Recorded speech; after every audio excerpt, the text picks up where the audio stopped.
Hello, my name is Benjamin Hart. I'm an American attorney and the Managing Director of Integrity Legal here in Bangkok, Thailand. As the title of this video suggests, we're discussing LTR visas, so-called long-term resident visas, versus O retirement visas. And let's go ahead and talk about this. I probably sound like a broken record to regular viewers, but yet again, LTR visas are not resident visas. They're long-stay visas. They have like a 10-year validity, but they're not resident visas. Permanent residence in Thailand is its own category of immigration status as covered in the Immigration Act of 1979. So there may be special provisions for a special type of long-stay visa, but under the Act itself, there is a differentiation between non-immigrant visa holders and residents in Thailand, and LTR visas are still considered non-immigrant visas.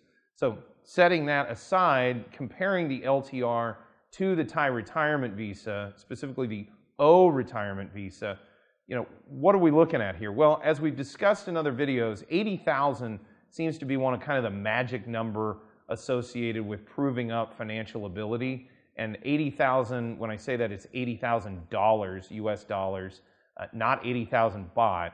One needs to generally prove up either assets or income over time that will show that that person has, is considered sort of a high net worth individual, however you want to call that, and is therefore eligible for these LTR visas.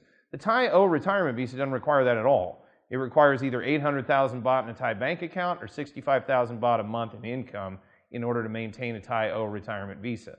The other thing to bear in mind with Thai O retirement visas as opposed to the OA category is that the OA category will require insurance and the O retirement visa category currently does not.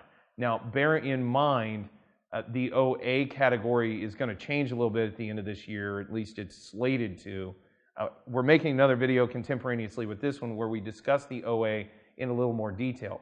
But the thing to take away from this just generally is that the LTR visas have a much higher financial requirement associated with them. Now, they grant a much longer period of stay in Thailand as opposed to an O retirement visa. But O retirement visa extensions can be maintained in Thailand on a fairly regular basis. And, quite frankly, people have been doing it for decades. And, nobody really loves dealing with their visa.